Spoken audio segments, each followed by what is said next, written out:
티베트 불교의 성자 밀라레빠, 위대한 스승이시며 완전한 지혜와 더없이 큰 힘을 성취하신 한 구도자의 생애 이야기입니다.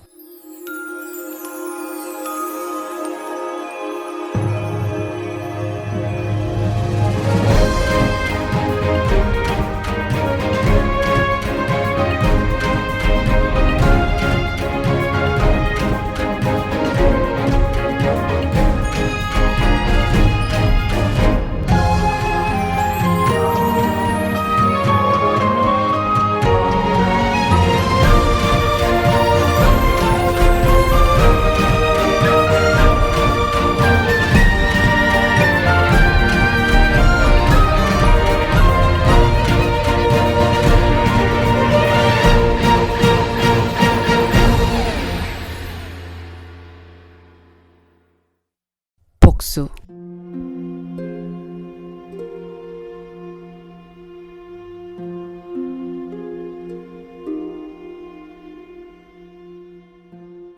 읍내에서 몇 사람의 라마를 만나 그들에게 흑마술의 가장 뛰어난 술사가 누구인지를 수소문했다. 그중 한 사람이 대답하기를 야르룽 교르보 마을의 라마 융통 토르겔이라는 분이라고 일러주셨다. 우리는 라마 융통 토르겔 문화로 들어가기로 결정하였다. 야르룽 교르보에 도착한 우리는 스승을 찾아뵈었다. 나의 일행들은 스승께 갖고 있던 돈의 일부를 바쳤다. 그러나 나는 지니고 있던 모든 돈과 소지품, 그 위에 나의 몸과 마음을 전부 스승께 바치며 나의 세습 재산을 박탈한 자들을 멸망시킬 수 있는 흑마술의 비법을 가르쳐 주기를 간청하였다. 또 한 가지, 그 비법에 숙달될 때까지 먹고 자는 것을 제공해 달라는 말씀도 드렸다. 스승은 웃으며 말씀하셨다. 그대의 간청을 받아들이기로 하지. 그리하여 우리의 수업은 시작되었다. 그러나 그것은 실제로 신통력을 낼 수 있을 정도는 아니었다. 우리가 배운 것은 흑마술의 한 종류로 우레와 같은 소리를 내어 널리 울려 퍼지게 하는 도술이었다. 이것은 하늘과 땅을 결합시키는 힘과 죽음에 이르게 하는 방법, 그 밖에 두서너 가지의 유익한 것을 가능케 하는 것이라 하였다.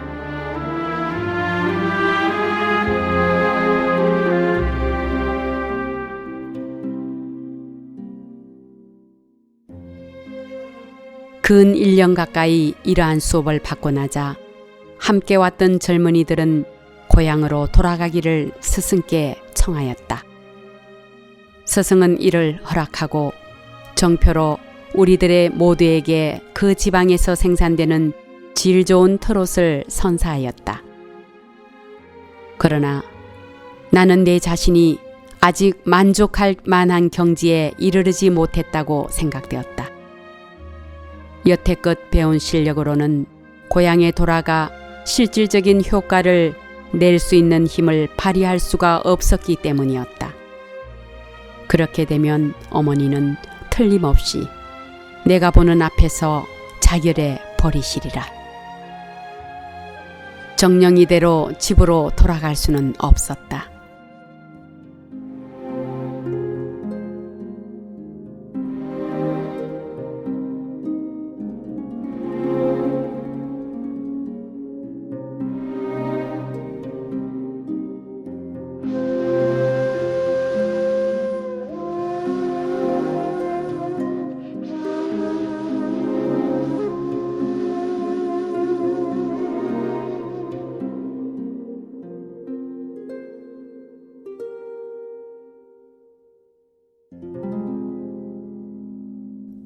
나의 마지못한 태도를 지켜본 친구들이 내게 그 이유를 물었다. 아직 한 가지도 배운 것이 없기 때문이라고 대답하자 그들은 내게 이렇게 충고하였다. 우리는 이곳에서 배울 수 있는 모든 행법을 배웠지 않는가?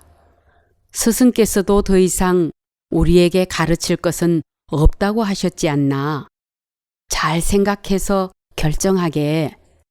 그들은 스승께 나아가 엎드려 절하고 각자 고향으로 향했다.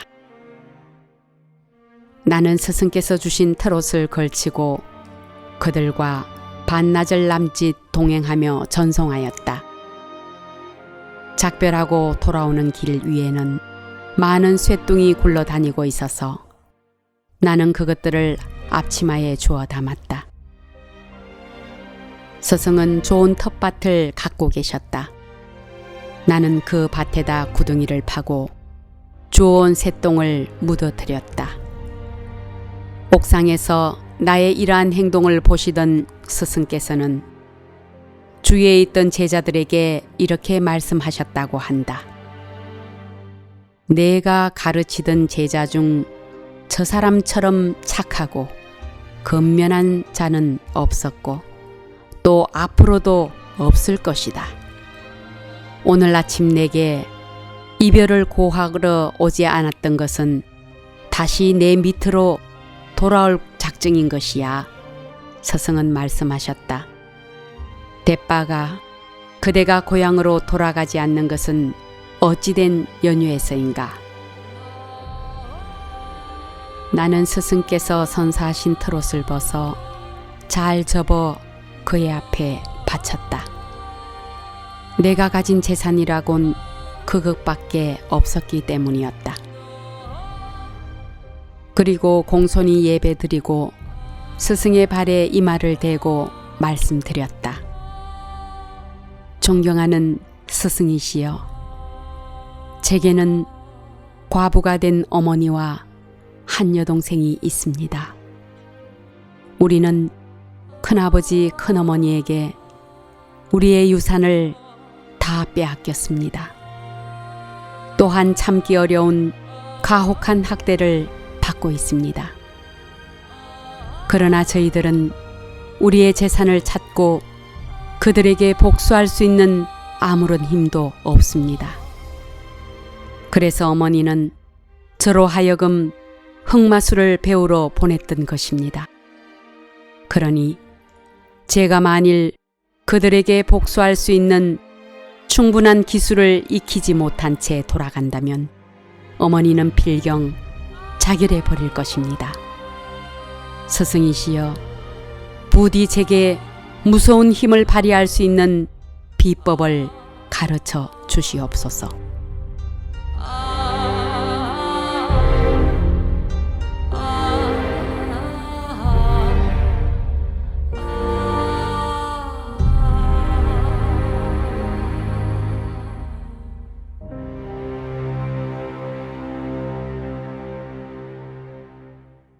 스승은 나에게 우리가 어떻게 해서 유산을 탈취당하였는지, 또한 그들에게 어떠한 학대를 받았는지 그 전말을 상세히 말하도록 이러셨다.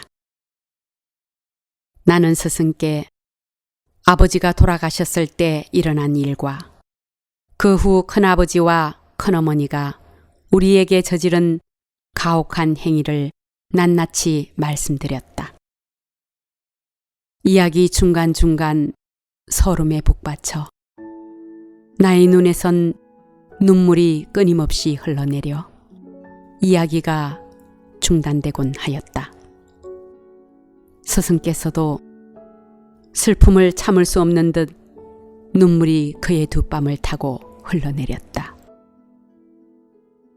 그대 말이 사실이라면 그대는 참으로 견디기 어려운 억울한 일을 당하였구나. 좋다. 나의 주술의 힘으로 복수를 할 수 있도록 해주지. 허나 정당한 사유 없이 절대로 그것을 함부로 사용해서는 안 된다는 것을 명심해라. 내가 처음에 그대들에게 이 주술을 가르치지 아니한 것은 이를 어리석게 사용하면 안 된다고 생각했기 때문이다.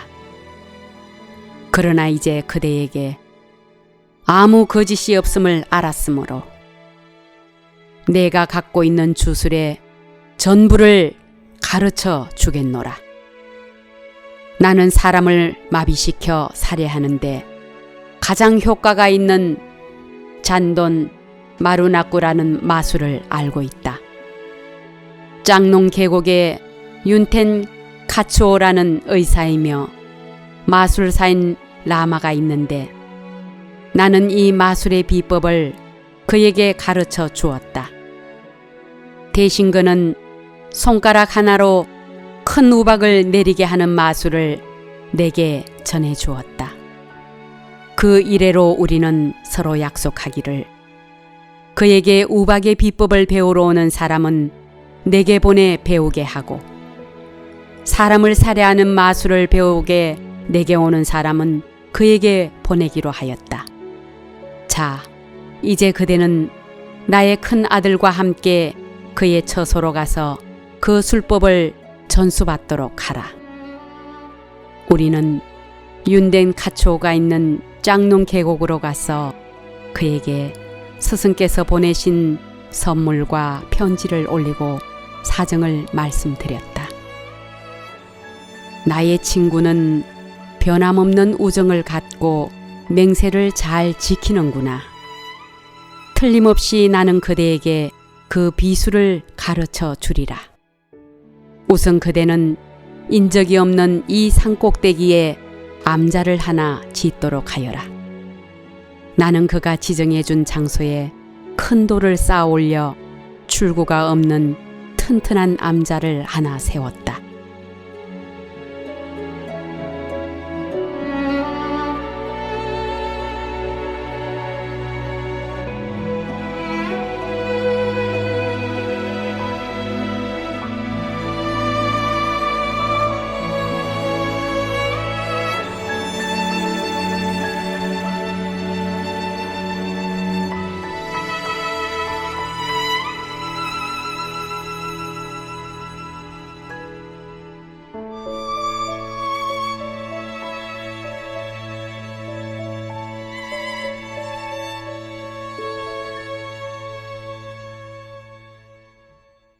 라마는 내게 그 비수를 수련하는데 필요한 주문을 가르쳐주며 보통 7일간의 수련으로 충분하다고 일러주셨다. 그러나 나의 신통력을 발휘하고 싶은 곳은 이 나라와는 아득히 먼 곳이어서 나는 7일을 더 수련하기를 부탁드렸고 라마는 쾌히 허락하셨다. 14일째 되던 날 밤 라마는 나의 암자로를 찾아오셨다. 오늘 밤 그대는 만다라 제단 옆에서 그대가 성공한 증거와 소원 성취를 보게 되리라. 바로 그날 밤 35개의 피가 뚝뚝 떨어지는 머리와 심장을 갖고 수호신들의 모습을 나타내더니 이들 전리품을 쌓아올리며 말하였다. 요 며칠간 거듭해서 자네가 우리를 불렀는데 그래 자네가 바라는 것은 이것들이겠지? 그리고는 사라졌다. 다음 날 아침 나를 찾아온 라마는 희생되어 마땅한 두 사람을 살해할 것인지를 물으셨다. 나는 기쁨에 차서 라마께 그들로 하여금 바로 내가 그와 같은 복수를 하였다는 것을 알게 하고 또 장래 내 신통력의 산 정인으로 그들을 살려두고 싶다고 말씀드렸다. 이렇게 되어 나의 최대의 적 큰아버지와 큰어머니는 가계의 멸망에서 제외되었다. 나는 수호신들께 감사의 기도를 드리고 암자를 나왔는데 그 당시의 흔적이 아직도 그곳에 남아있다고 한다. 그런데 흑마술로 이룬 나의 복수의 현장에는 다음과 같은 일이 일어났다. 그날은 마침 큰아버지의 장남 결혼식이어서 많은 사람들이 초대되었다. 저택 안에는 큰아버지의 아들들과 신부, 그리고 큰아버지의 편에 가세하여 우리를 멸시하였던 35명의 일가 친척과 손님들이 있었다. 초대된 손님 중에 우리를 동정하였던 사람들은 아직 연회로 향하는 도중으로 그들은 가벼운 귀갯말을 주고받으며 잔치집으로 향하고 있었다.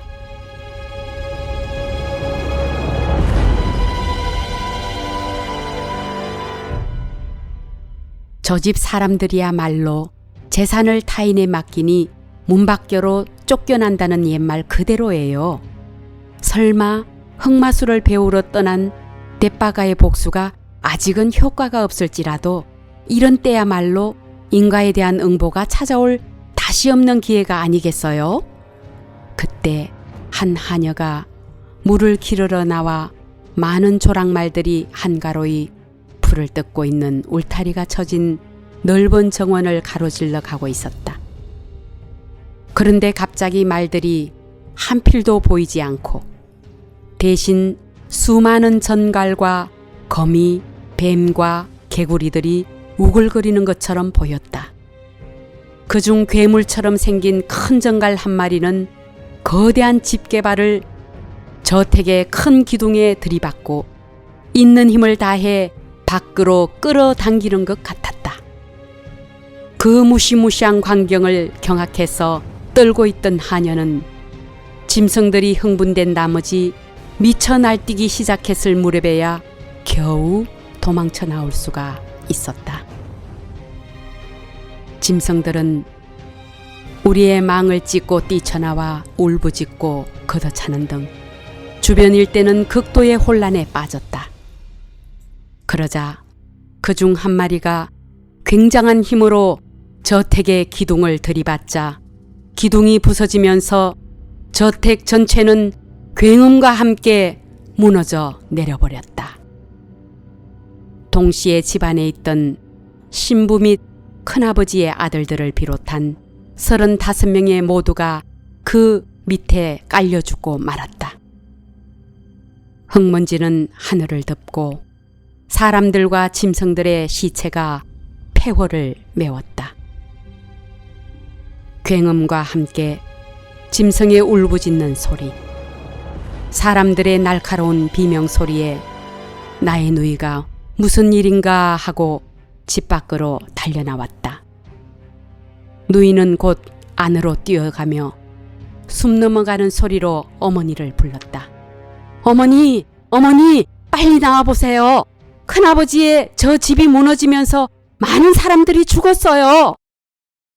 어머니는 벌떡 일어나 나와 그것이 사실인지를 뚫어지게 쳐다보고 계셨다.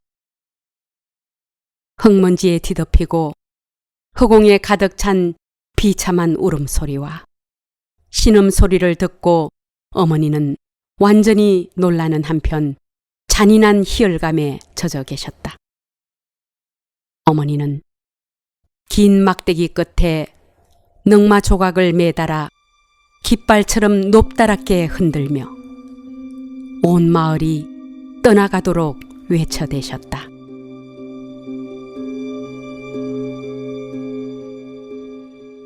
스승께, 신들께 모든 영광을 여러분 보시오.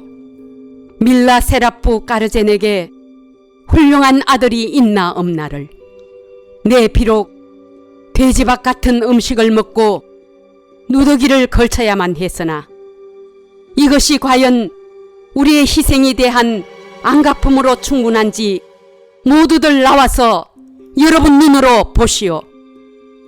지금이야말로 약자의 저주가 어떤 일을 해낼 수 있는지를 증명하는 바로 그때입니다. 내 아들 대빠가여 참으로 장하다. 내 생전 이렇게 통쾌한 일이 또 어디 있을 것인가.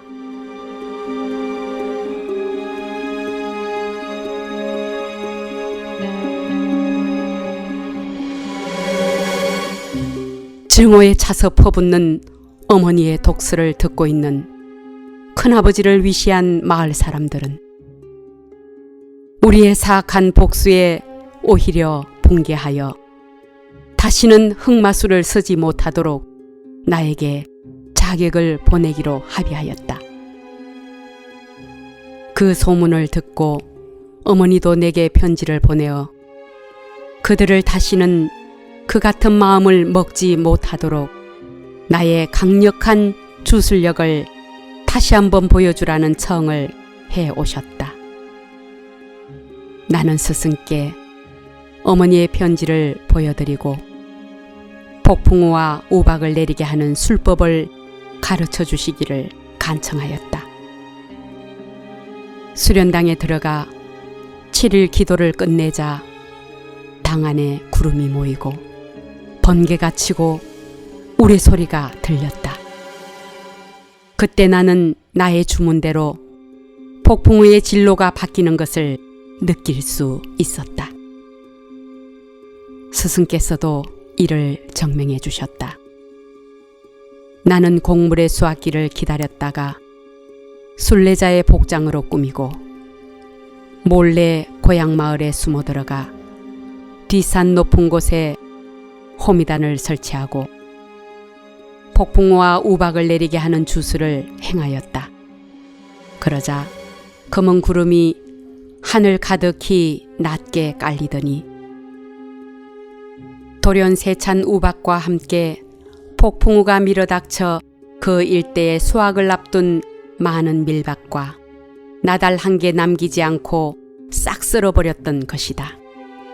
이렇게 하여 나는 우리 가족을 비탄에 몰아넣고 학대하던 무리들에 대해 통쾌한 복수를 함으로써 또 다른 원한을 부를 수 있는 악업을 쌓았던 것이다.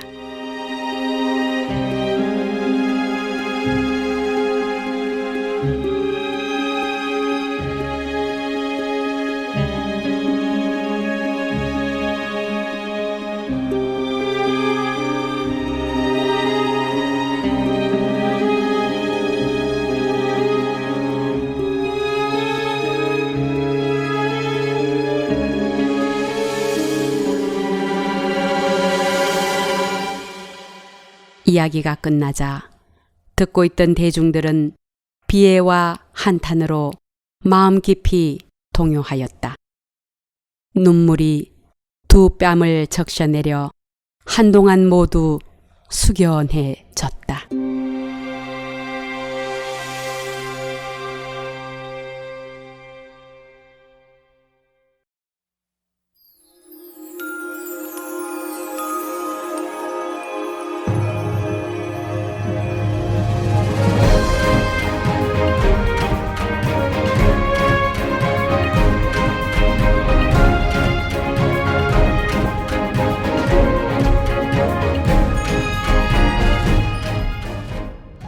티베트 불교의 성자 밀라레빠, 위대한 스승이시며 완전한 지혜와 더없이 큰 힘을 성취하신 한 구도자의 생애 이야기입니다.